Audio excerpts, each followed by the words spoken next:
October 22nd, 1972. The National Hot Rod Association's 8th Annual World Finals of Drag Racing.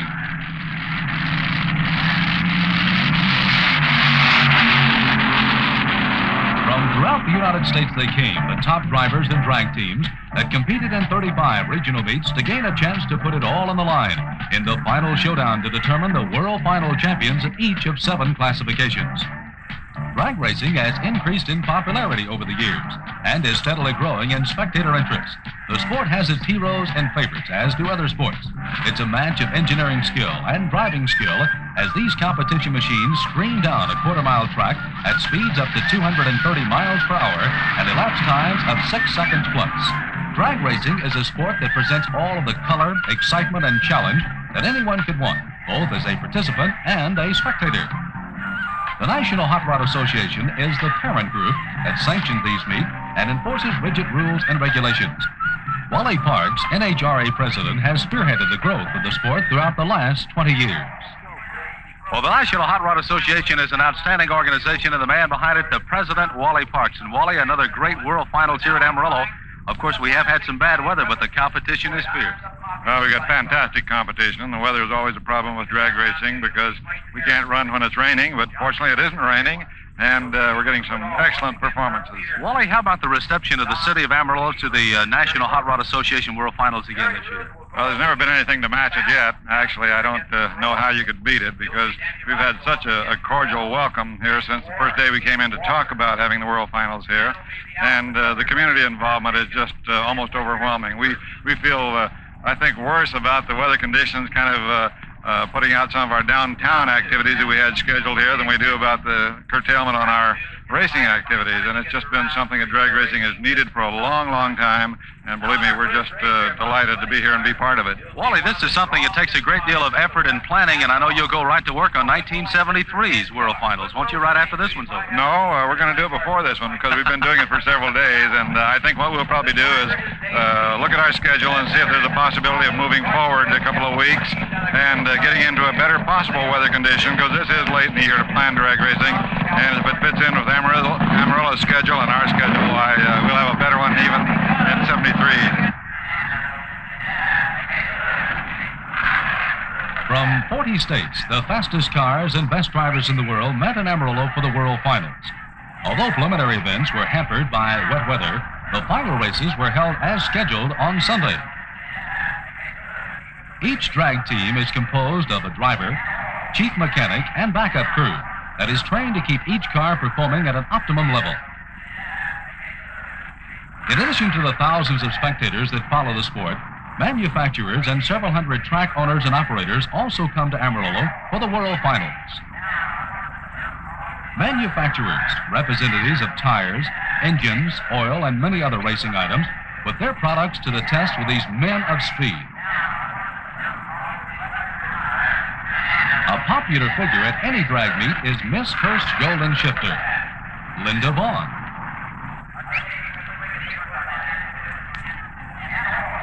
Well, we've got some great automobile racing drag style here at Amarillo Dragway. We also have some lovely beauty. This is Linda Vaughn, Miss Hurst's Golden Shifter. And Linda, it's a pleasure to have you back in Amarillo with us again. Well, thank you. It's a pleasure to be back. I've really had a good time here. It's been kind of a hectic week trying to fight the weather, but there's been some great action here. Yes, it has, and good racing, and I'm telling you, these people are really racing fans in Amarillo.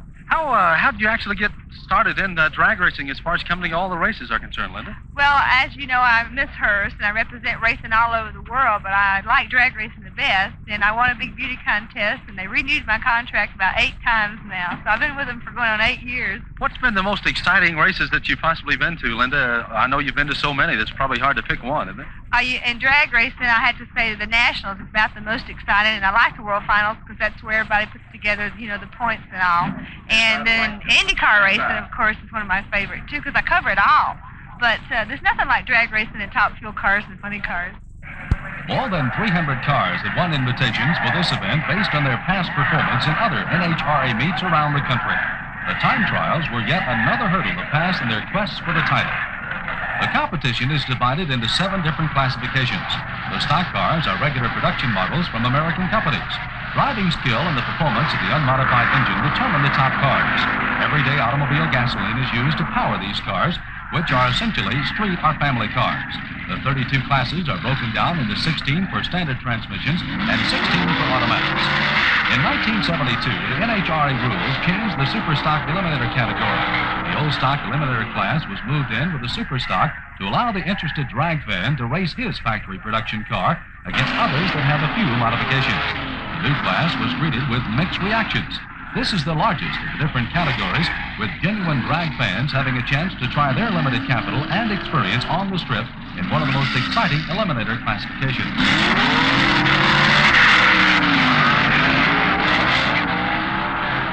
The Pro Stock class includes 1969 and later American cars that are permitted to run lightweight fenders, hood, and rear decks, but the original engine must be used with up to 2 4-barrel carburetors or 4 2-barrel carburetors.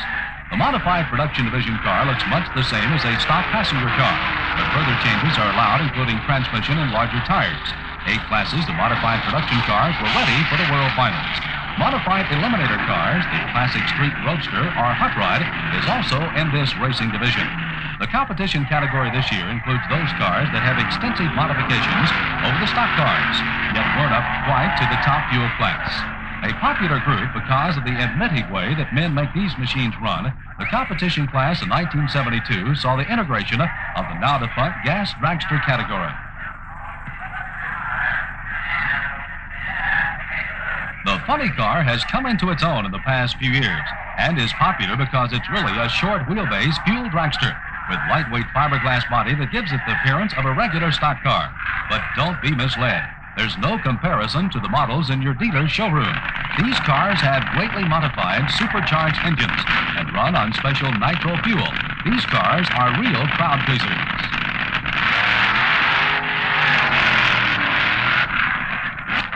At the top of the line, the all-out drag machine is the top fueler. These dragsters are designed with one thought in mind: to cover the quarter-mile track in the fastest possible time of about 6 seconds.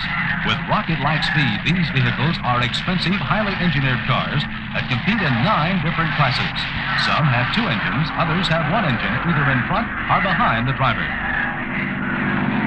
These are the cars, the drivers, and the people that follow this all-American sport.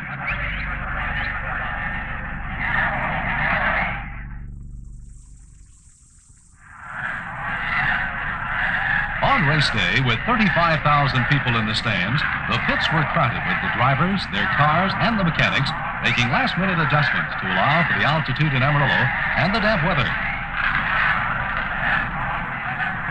The 1971 winners, such as Phil Castronova in the funny car division, are assessing their chances and the stiff competition.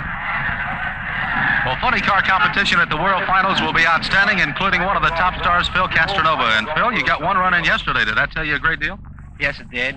You know, we ran a good number. We were a little low on power, so we know where to go now. How do you tune a car in a little cooler conditions here, as far as warm conditions are concerned? What do you do different to tune one of these funny cars? Well, it's just not the coolness; it's the temperature. You're 3,000 feet above sea level, and you have to spin your motor a little faster than on sea level. See, so you have to go by the combination of the pulleys from the blower to the motor, and by the nitro, you get it. Phil, the competition here, as we mentioned earlier, is going to be fantastic in the funny cars again this year, isn't it? Yes, it is. Everybody's always a competitor. I know you have to run heads up with the guy in the other lane for you, but what kind of ET is it going to take to win this funny car championship this year? Well, yeah, yesterday the best was a 661. I think we could run some 50s today if the track comes in. You said you haven't looked at the track that much, but listening to some of the early times, it looked like it may be drying out. Yeah, the pro stockers seem like they're running like usual, you know, so we know that the track is probably there. Bill, what do you think your chances are taking that championship? World Finals championship. That'd be a dandy, wouldn't it? Well, I won last year. I'm going to try to win again this year. Bill, the best of luck, and glad to have you back in Amarillo. How about Amarillo? Thank you. It's a fantastic town. The best dragging town we ever been to. Kelly Chadwick, longtime Texas Panhandle drag racer, was also in the pit area, busily preparing his entry for the stiff competition. Kelly Chadwick is from Amarillo and, of course, the hometown favorite. Kelly, could you tell us about your funny car? Keith, I guess I've got an oddity in this car. It's a Chevrolet-powered car, a Chevrolet-powered Chevrolet. All the rest of the cars are Chrysler-powered cars, no matter if they've got a Vega body or what. So we've got a Chevy in our car. It's a 488 cubic inch motor. The cars run 654, 218.5 26, I believe, mile an hour. And it's a 72 Vega with a 72 454 motor in it. What do you have to do on race day to get things ready? Are you all set to go? Yeah, you got a lot to do. Yeah, we're all set. We're really ready today. We had a little trouble qualifying yesterday. We had some experimental tires on the car, and it got crossed up. I almost got the guardrail, but the car's ready today. We've got the old tires back on. We think we got a good chance. The weather's cold, and you've got to make adjustments for this. A lot of the guys, we're all alike out here, really. You know, everybody's coming over to me saying, what do you do? And I say, well, I don't know, you know, because they think I know because I live here. But the weather changed so fast out here the last 2 days, it's really been kind of a handicap for the guys. On the track, Dave Benasek of Hacienda Heights, California, in a 1972 Buick, was ready to take on George Hall of Pennville, Michigan, in a 71 Buick. At the lights, it's Dave Benasek, stock eliminator world champion with the national records of 13.56 ET and 101.84 top end speed. This drag racing business isn't just for men. There were 2 women who qualified for the World Finals, but they weren't destined for a showdown against each other, as Judy Lilly of Golden, Colorado was in the super stock class and Shay Nichols of Abilene, Texas was running in pro stock. Judy's 68 Plymouth brought her from regional competition, where she did well enough to collect the necessary points to make a repeat performance at the World Finals. As a wife and a mother, Judy makes the drag racing a family sport and is earnest about working for a win every time out. Judy was denied the chance at the finals in the Superstock when Dave Bortman of Muskegon, Michigan, in a 72 Dodge, and Larry Nelson of West Lafayette, Indiana, in a 55 Chevy, brushed aside all comers to meet each other in the final running for the title. Taking the win with the national record elapsed time of 12.20 seconds was Dave Bortman.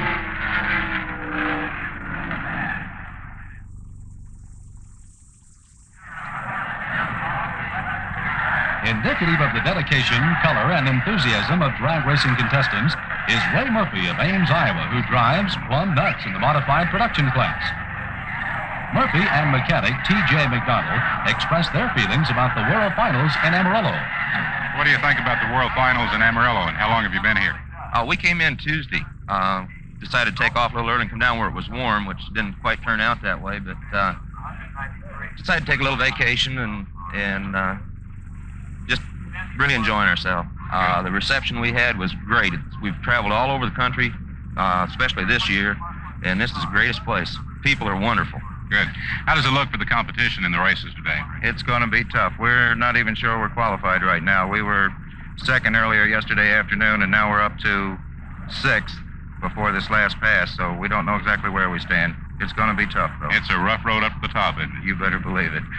Okay, Ray, TJ, thank you very much. You bet. Thank you. Thank you. In the modified eliminator final race, the Blevins and Izakowski Corvette from Freehold, New Jersey, was ready to meet Joe Williamson of Louisville, Kentucky.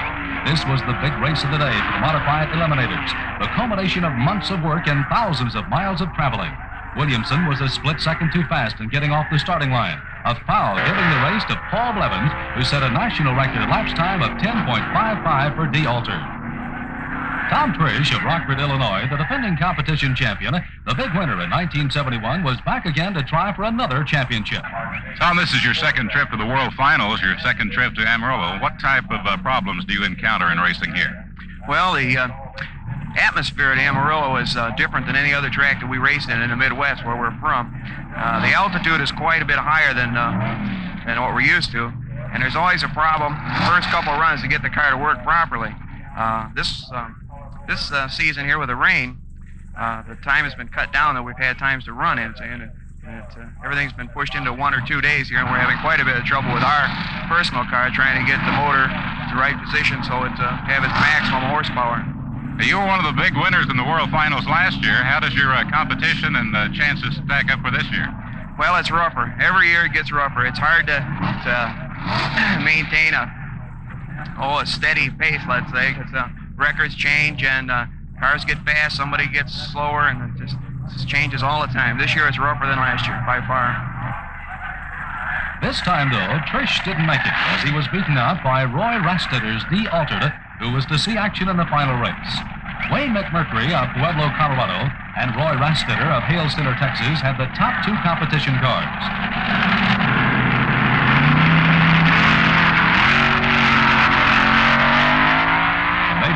final round, it was McMurtry's Double B dragster covering the course in 7.56 seconds to outdo Rastetter's A-altered 8.5 seconds.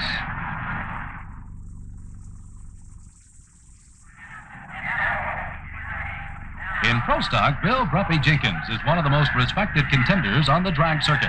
From Malvern, Pennsylvania, he brought his Chevy to town ready to run whatever challenged him. Grumpy's toy will be one of the favorites in Pro Stock today. And you've been spending some of the time this morning, I guess, making final adjustments and tuning up. How's it looking? Well, it still looks like we're in pretty good shape. We can't find where there's anything wrong with the car, and looked the track over. I have not made a pass this morning, but it doesn't look like it's going to be radically different than it was yesterday, so I'm probably pretty well set up for the track. What's the fastest time for this car? Fastest time anywhere? Yeah. Well, on sea-level tracks, it's run 9:25, 9:28 at range, ET, and 149 miles an hour. What do you figure it would take to win up here in this altitude? About 980 in that range. Now, I run a 980 here, and I feel so I can probably run in the neighborhood of 972, 975 if I have to. And if I don't break anything, that should win. After wading through the preliminary pose, it was Jenkins and Ken Dondero from Northridge, California, in Don Nicholson's Pinto.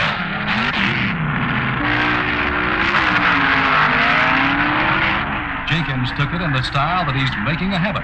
The Grump blasted out a 9.77 to Dondero's 9.93.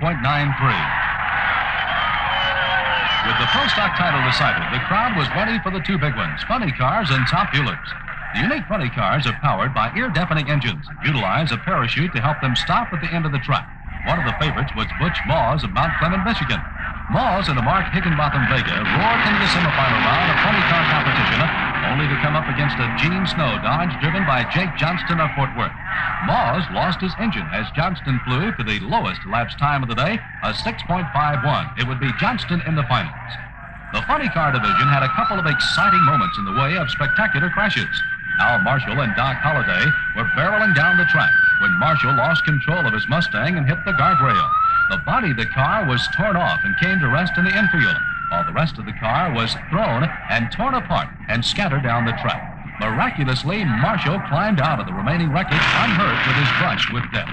Charles Thurwanger, driving a Hemi-powered Vega, tried to duplicate the Marshall attraction.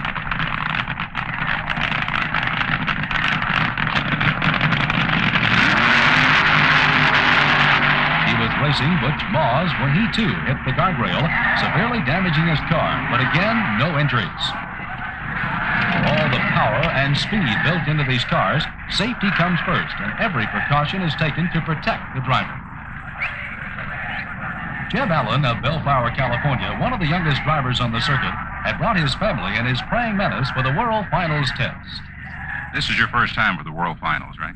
Yeah, this is my first. I haven't been racing quite a year yet, and this is my first time at the World Finals. What do you think about the Amarillo Dragway and the World Finals being held in this part of the country? I think it's good because you're at a high altitude, and I never run it at a high altitude before, and I have to learn to run the car completely different. It's a whole different story. You have to put a lot more air through the motor and less nitro to lean the motor out to get it to make horsepower. And we found out that it was a little harder than we thought it would be, and so we hope today we'll get it dialed in just right. Allen was to meet Clayton Harris in the semifinal showdown. Harris of Moulton, Alabama, was the Eastern Conference leader coming into the Amarillo races. His new dimension fueler had set a national record of 6.21 in the first round of the World Finals. Clayton, how do you feel today about your car? Everything all set for the races? Yes, sir. We're just freshening up the engine a little bit here. We feel like we have a pretty fair chance of running a good number today. What do you do on race day? What do you have to go through and check to make sure everything's in order? Well, naturally, you want every piece of equipment or every part of the car the best it can be for the race. We have to go 5 rounds, and it'll be to win the race, and it'll be quite strenuous on all the parts. Who do you figure your toughest competition is going to be today? Well, it's a lot of tough guys here. It's hard to pick out only one. You know, this is a world championship, the end of the series, and all the good guys are here. And you were here last year? Yes, sir. We were here. We went to the semifinals last year. How do you like racing in Amarillo? Oh, fine. Great. Very fine place. And town's exceptionally receptive to racing. Good. Thank you, Clayton. Yes, sir.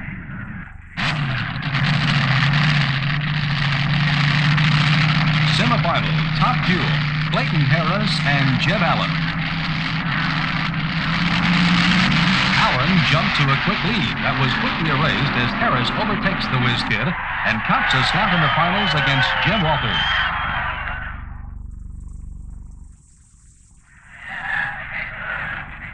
Now with the sun fading, losers loading up for the long trip back home and fans standing for the final two big races, the World Finals were coming to a dramatic close.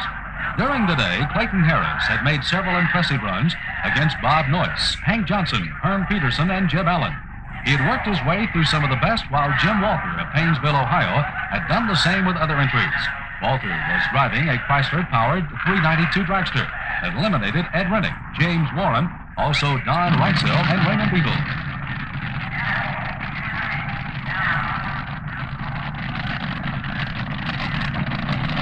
A full year of racing was on the line as Harris and Walter stayed.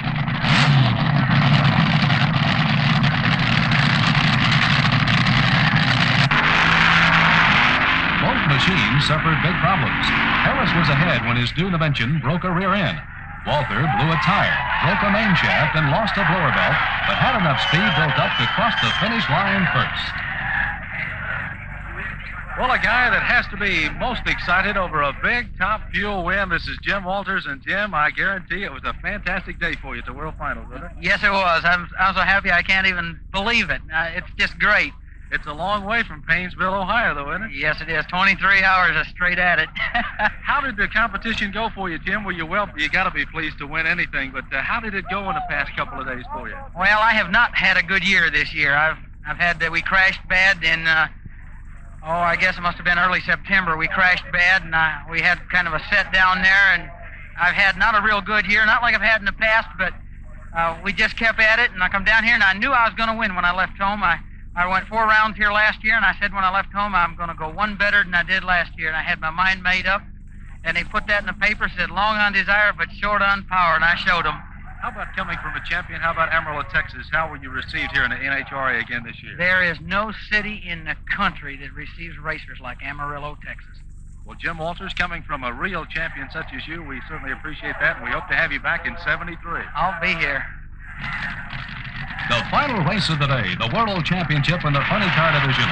Larry Fullerton of Beverly Hills, California, in the Fullerton Duhaney Hemi-powered Mustang, and Jake Johnston driving Gene Snow's Dodge. Here it is, the two strongest drag racing teams of the day going for the final big prize. Johnston and Fullerton, both powerhouses, both tops in their field. Blazing through the finish spurt was Larry Fullerton in the Trojan Horse with an elapsed time of 6.58 and 222.32 miles per hour. Well, it was a big win in the Funny Car Championships for Larry Fullerton in the Trojan Horse. And, Larry, it must be an exciting day for you here for the World Final. Well, it was very exciting. It was a really great thrill going through the lights and knowing that I won the World Finals. We sure had a hassle getting here. The competition was fierce again this year, wasn't it, Larry? Competition, I think, was as strong and as fierce here as it was at any other racetrack I've ever been in my life, I swear. It was fantastic. It was one of those tough races for you all the way. It was, how close was it down at the end, or could you tell down there, Larry? No, sir. All I knew is I had him, and I didn't shut off till I got 100 feet past the last light. The World Final champion, Funny Car champion, Larry Fullerton. Again, congratulations on that Trojan Horse. Thank you very much. The World Finals of Drag Racing 1972. New champs, Larry Fullerton, Jim Walter, Bill Jenkins, Wayne McMurtry, Paul Blevins, Dave Bortman, and Dave Benesett.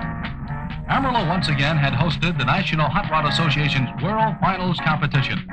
These drivers and cars will go on now to other races in other parts of the country, other sanctioned events on the drag racing schedule. In 1973, it starts all over with regional races determining the field for the next World Finals, which will be held again in Amarillo, Texas, October the 5th, 6th, and 7th.